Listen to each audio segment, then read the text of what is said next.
Hello students, हमने previous class के अंदर क्वेश्चंस किए थे, ठीक है, इंटीग्रेटेड रेट इक्वेशन से रिलेटेड, ठीक है।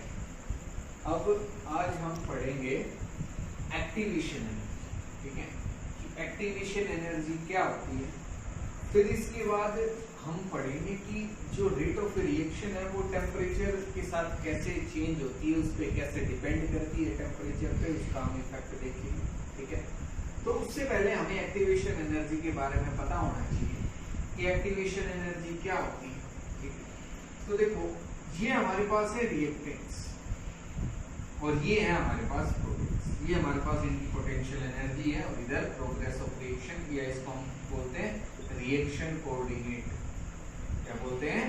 Reaction coordinate. की रिएक्शन इधर प्रोसीड कर रही है, कि जैसे जैसे हम इधर जाएंगे रिएक्शन प्रोसीड कर रही है। तो हमारे हम यहाँ से चले, रिएक्टेंट थे हमारे पास और किसमें कन्वर्ट हो गया? ये प्रोडक्ट। तो रिएक्टेंट को प्रोडक्ट में कन्वर्ट होने के लिए इस एनर्जी बैरियर को जरूर पार करना। जो रिएक्टेंट जो मॉलिक्यूल्स हैं उनको इस एनर्जी बैरियर, ये जो एनर्जी बैरियर, इसी को एक्टिवेशन एनर्जी बोला जाता है। कि इस एनर्जी बैरियर को बिना क्रॉस किए कोई भी रिएक्टेंट मॉलिक्यूल जो है वो प्रोडक्ट में कन्वर्ट नहीं हो सकता।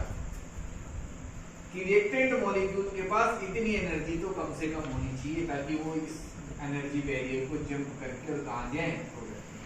तो हम एक्टिवेशन एनर्जी को डिफाइन कर सकते हैं, the minimum amount of energy, the minimum amount of energy which must be supplied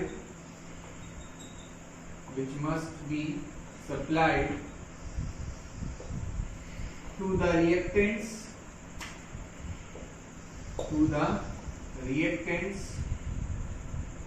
to convert them into products, उनको प्रोडक्ट्स में कन्वर्ट करने के लिए इतनी एनर्जी तो कम से कम होनी चाहिए।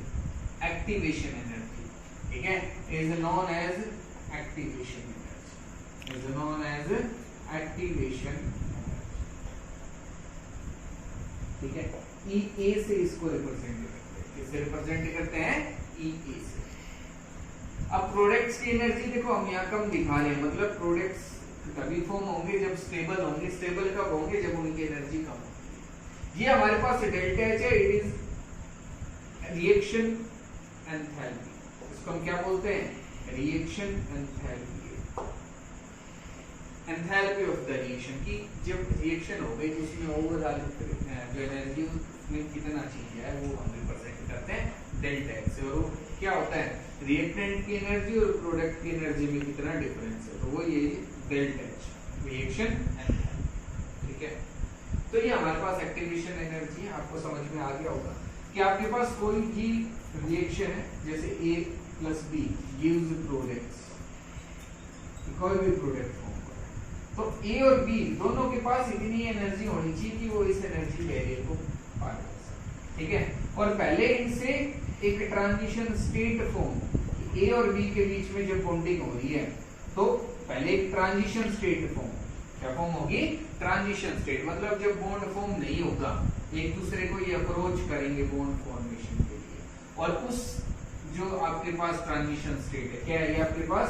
ट्रांजिशन स्टेट, उसकी एनर्जी सबसे ज्यादा है। तो अगर ट्रांजिशन स्टेट की एनर्जी एक्टिवेशन एनर्जी के बराबर हो गई तो वो किसमें कन्वर्ट हो जाएगा? प्रोडक्ट में। अगर ये जो आपके पास ट्रांजिशन स्टेट है अगर वो यहीं पे रह गया तो प्रोडक्ट में कन्वर्ट नहीं होगा, ठीक है। तो इसकी एनर्जी सबसे मैक्सिमम है जब कोई रिएक्शन हो रही है स्पॉन्टेनियसली, ठीक है। मतलब वो रिएक्शन, उस रिएक्शन में जब प्रोडक्ट्स बन रहे हैं तो इसका मतलब जो ट्रांजिशन स्टेट है वो यहीं लाई करेगी, उसकी एनर्जी सबसे ज्यादा, ठीक है। तो ये तो बात थी एक्टिवेशन एनर्जी की, ट्रांजिशन स्टेट की एनर्जी। यहाँ ट्रांजिशन स्टेट लाई करती है, बस आपको ये याद है, ठीक है।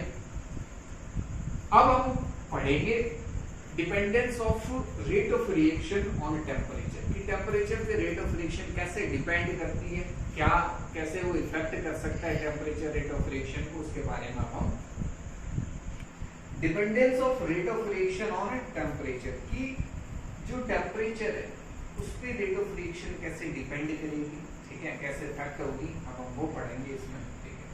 तो अगर हम बात करें टेम्परेचर की, टेम्परेचर अगर हम इंक्रीज करते हैं किसी भी रिएक्शन में तो उसकी रेट ऑफ रिएक्शन इंक्रीज हो जाती है। रेट ऑफ रिएक्शन क्या हो जाती है? इंक्रीज हो जाती है। और हम कह सकते हैं अबाउट या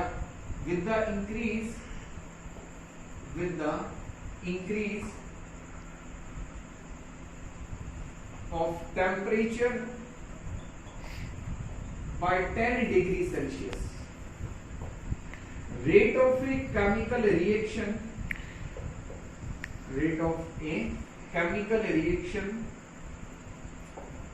is nearly doubled, कि उसकी जो रेट ऑफ रिएक्शन है वो नियरली क्या हो जाती है? डबल हो जाती है।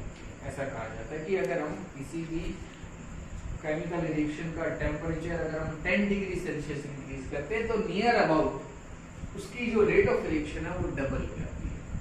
तो हम कह सकते हैं कि जो रेट ऑफ रिएक्शन है वो टेम्परेचर पर डिपेंड कर रही है। अब ऐसा क्यों हो रहा है, ठीक है, उसके बारे में हम पढ़ेंगे। क्या कह रहे हैं कि जो आपके पास अभी हमने एक्टिवेशन एनर्जी का कॉन्सेप्ट पढ़ा, तो उसमें जो प्रोडक्ट है वो किसमें कन्वर्ट होते हैं? रिएक्टेंट्स। किसमें कन्वर्ट होते हैं? रिएक्टेंट्स। और उनको एक एनर्जी बैरियर को पार करना होता है जिसको हम क्या बोलते हैं? Activation energy. ठीक है, अब देखो अगर मैं कहूं कि प्रोडक्ट्स की एनर्जी में इंक्रीज कर देता हूं, प्रोडक्ट्स की एनर्जी में इंक्रीज कर देता हूं कि ये आपके पास फर्स्ट स्टेज थी और ये सेकंड स्टेज है कि यहाँ आ गए प्रोडक्ट्स। अब एक्टिवेशन एनर्जी ज्यादा है या पहले ज्यादा थी? ये E2 हमने लिख दिया EA2 और ये EA1 है, तो हम कहेंगे कि जो EA1 है एक्टिवेशन एनर्जी जो फर्स्ट थी वो ज्यादा थी और जो सेकंड है वो कम है। तो मतलब अब जो आपके पास रिएक्टेंट मॉलिक्यूल्स हैं उनको तो एनर्जी कम ही चाहिए। अब ये हम एनर्जी कैसे इंक्रीज कर सकते हैं? उसका टेम्परेचर इंक्रीज करके, मतलब हम उनकी काइनेटिक एनर्जी को इंक्रीज करेंगे। इसको इंक्रीज कर देंगे काइनेटिक एनर्जी को। जब काइनेटिक एनर्जी इंक्रीज हो जाएगी तो जो एक्टिवेशन एनर्जी है वो कम हो जाएगी और जो रेट ऑफ रिएक्शन है वो क्या हो जाएगी? फास्ट। रेट ऑफ रिएक्शन क्या हो जाएगी? फास्ट हो जाएगी। ठीक है, तो देखो हम इसको इस तरीके से समझेंगे कि आपके पास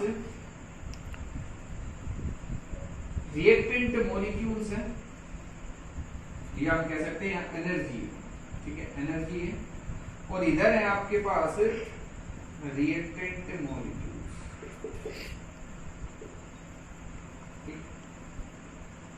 तो इसका जो ग्राफ हम देखें वो कुछ इस तरीके से होगा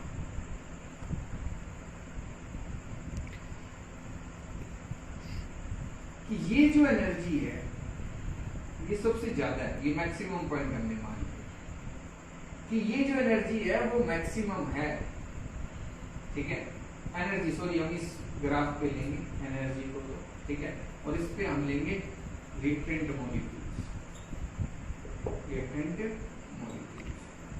कि ये जो एनर्जी है वो मैक्सिमम मॉलिक्यूल्स के पास है।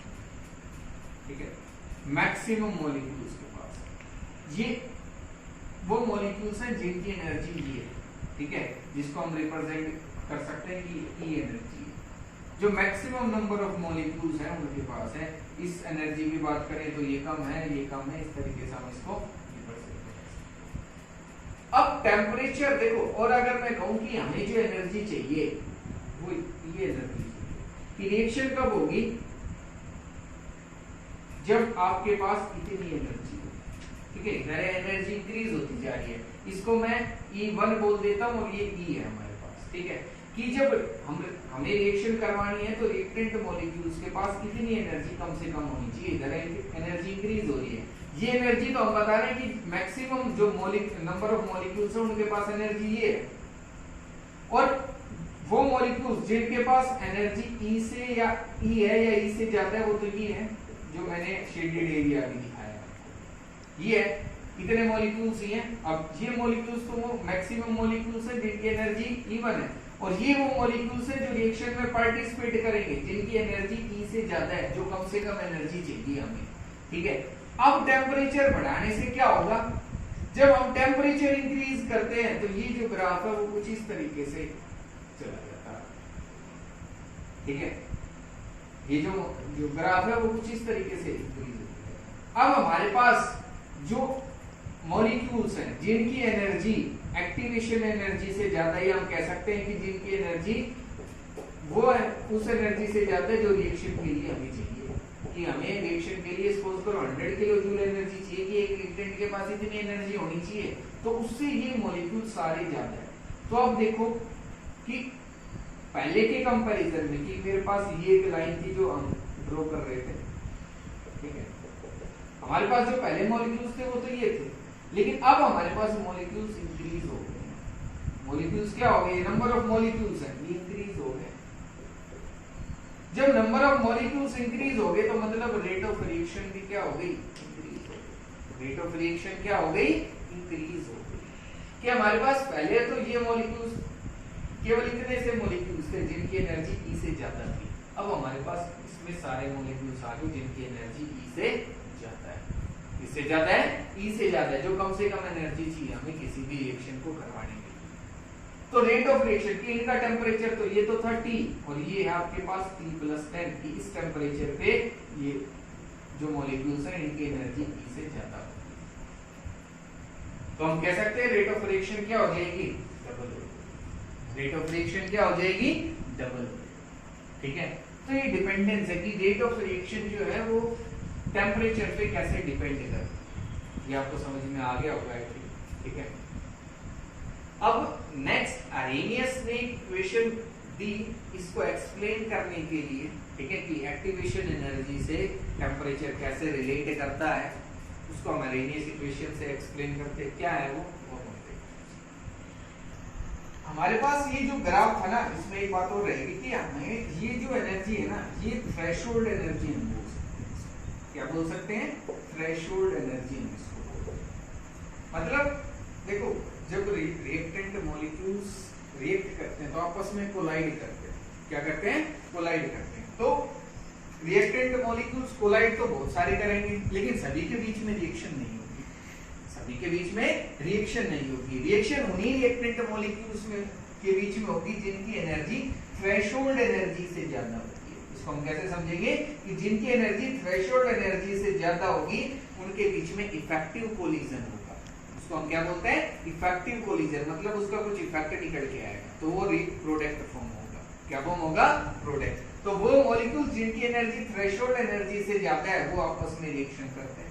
वो आपस में क्या करते हैं, रिएक्शन करते हैं। ठीक है, तो ये नंबर ऑफ मॉलिक्यूल्स जो जिनकी एनर्जी थ्रेशोल्ड एनर्जी से ज्यादा है वो क्या हो जाते हैं, इंक्रीज हो जाते हैं। वो क्या हो जाते हैं, इंक्रीज हो जाते हैं। ठीक है, तो ये आप याद रखना कि ये जो एनर्जी है ये थ्रेशोल्ड एनर्जी। अभी हम आगे कोलिजन थ्योरी पढ़ेंगे, उसमें देखेंगे कि थ्रेशोल्ड एनर्जी क्या है, इफेक्टिव कोलिजन क्या होता है, वो सब हम देखेंगे। तो अब हम पढ़ने वाले थे अरेनियस इक्वेशन। वो क्या है, अरेनियस इक्वेशन की अगर हम बात करें, Arrhenius equation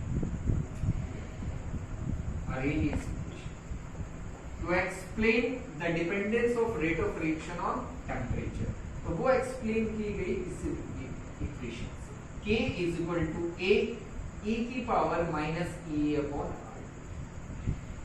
K is equal to A into E की power minus E A upon R, where K तो क्या आपके पास रेट कांस्टेंट है, A फ्रीक्वेंसी फैक्टर एक कांस्टेंट होता है, लेकिन इसकी वैल्यू आपको क्वेश्चन में गिवन होगी। इसको फ्रीक्वेंसी फैक्टर और प्री एक्सपोनेंशियल फैक्टर बोला जाता है। E एक्टिवेशन एनर्जी है, R गैस कांस्टेंट है और T क्या आपके पास है, टेंपरेचर। तो इस इक्वेशन से एक्सप्लेन किया गया कि जो रेट ऑफ रिएक्शन है वो कैसे डिपेंड करती है टेंपरेचर पर। ठीक है, अब इसी रिएक्शन में अगर हम दोनों साइड लॉग ले लेते हैं, ठीक है, अगर इसको हम लॉग में कन्वर्ट करते हैं तो ये आएगा आपके पास ln k is ln a minus ea upon rt, minus ea upon rt। तो इस इक्वेशन को मैं इस तरीके से भी लिख सकता हूँ, ln k is equal to minus ea upon rt plus ln e plus ln e। और ये हमारे पास जो है एक लाइन की इक्वेशन आ गई, y is equal to mx plus c। Line की इक्वेशन होती है तो c तो ये कांस्टेंट हो गया। यहाँ m जो होगा हमारे पास वो होगा minus ea upon r, minus ea upon r, और t क्या सॉरी x क्या होगा हमारे पास 1 अपॉन t, और y क्या हो जाएगा, y क्या हो जाएगा हमारे पास के। तो अगर हम यहाँ प्लॉट ड्रॉ करते हैं इनके बीच में तो वो कैसे आएगा वो देखिए। तो हमारे पास जो प्लॉट आएगा वो कुछ इस तरीके से होगा, ठीक है। यहाँ हम log k लेंगे, यहाँ पर अपॉन टी होगा, ठीक है, और हमारे पास जो ग्राफ है वो इस तरीके से आएगा जिसका slope minus E upon R होगा, और जो इंटरसेप्ट होगा हमारे पास वो ln e होगा, ठीक है। ये नेचुरल लॉग होता है, ये जो हम ln लिख रहे हैं ना ये लॉग ही है, ये नेचुरल लॉग है। हमारे पास दो टाइप के लॉग हो सकते हैं कि log to the base e और log टू दी बेस 10। तो हमारे पास ये इसको हम नेचुरल लॉग बोलते हैं, क्या बोलते हैं, नेचुरल लॉग, ठीक है, log to the base e को, और इसको हम ln इस तरीके से लिख सकते हैं। और हम जो सिंपल लिखते हैं कि log k log a, ये हम इसमें अगर हमने केवल log लिखा है इसका मतलब इसके बेस क्या है 10 है, और इसका बेस क्या आपके पास, और इसी की वैल्यू जो log टू दी बेस 10 होता है इसकी वैल्यू हम log टेबल में देखते हैं, इसकी नहीं देखते, वो यही वैल्यू, ठीक है। तो आगे देखेंगे इसको हमने जो हमारे पास log टू दी बेस 10 है उसमें कैसे कन्वर्ट कर सकते हैं, ठीक है। तो ये आपको समझ में आ गया होगा कि अगर हम प्लॉट देखते हैं तो ये आएगा हमारे पास, ठीक है। अब देखो ये हमारे पास अरेनियस इक्वेशन है और हम कह रहे हैं at temperature T1, at temperature T1 rate constant is K1, rate constant क्या होगा, K1 होगा, रेट कांस्टेंट, ठीक है। Therefore Arrhenius equation becomes ln k is equal to minus EA upon RT1 plus ln k, ठीक है। Activation energy same रहेगी, ठीक है, R है, टेम्परेचर है T1। अब at temperature T2, at temperature T2 rate constant is K2। जो rate constant है वो क्या हो जाएगा आपके पास, K2 हो जाएगा, तो माइनस EA अपॉन RT2, ठीक है, प्लस ln। देखो हमने जो ग्राफ देखा है वो किसके बीच में था, log k के बीच में और टेम्परेचर के बीच में, किसके बीच में था, log k और टेम्परेचर के बीच में। मतलब ये जो दो प्लॉट थे, ये इनके बीच में जो ग्राफ था, जो प्लॉट था, उनमें दो वेरिएबल थे, वो टेम्परेचर था और k था, log k था, क्या था, log k और टेम्परेचर। मतलब कोई उनकी वैल्यू चेंज होती जा रही है, अगर इस एक्सिस पे जाएंगे तो टेम्परेचर चेंज हो रहा है, इस एक्सिस पे जा रहे हैं y एक्सिस के अलोंग तो आपके पास k की वैल्यू चेंज होती जा रही है, तो उन्हीं को हम चेंज कर रहे हैं और हमारे पास सब कांस्टेंट है, ठीक है।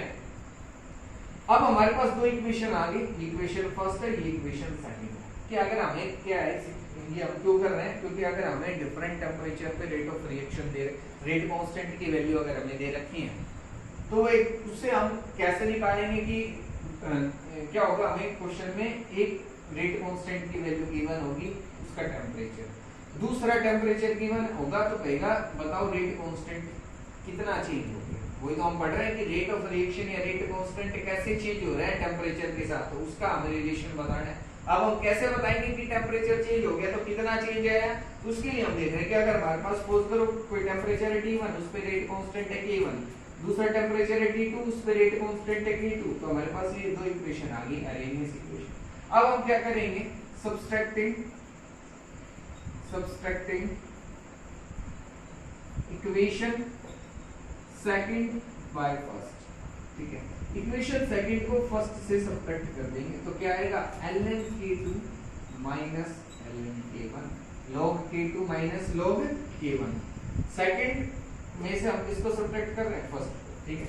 और आपके पास क्या आएगा, इज इक्वल टू, ठीक है, हमारे पास ये equation minus EA upon RT2 plus log A, इसको हमने ब्रैकेट में रख दिया, और माइनस सब्ट्रैक्ट कर रहे हैं, किसको कर रहे हैं, minus EA upon RT1 plus ln, ठीक है।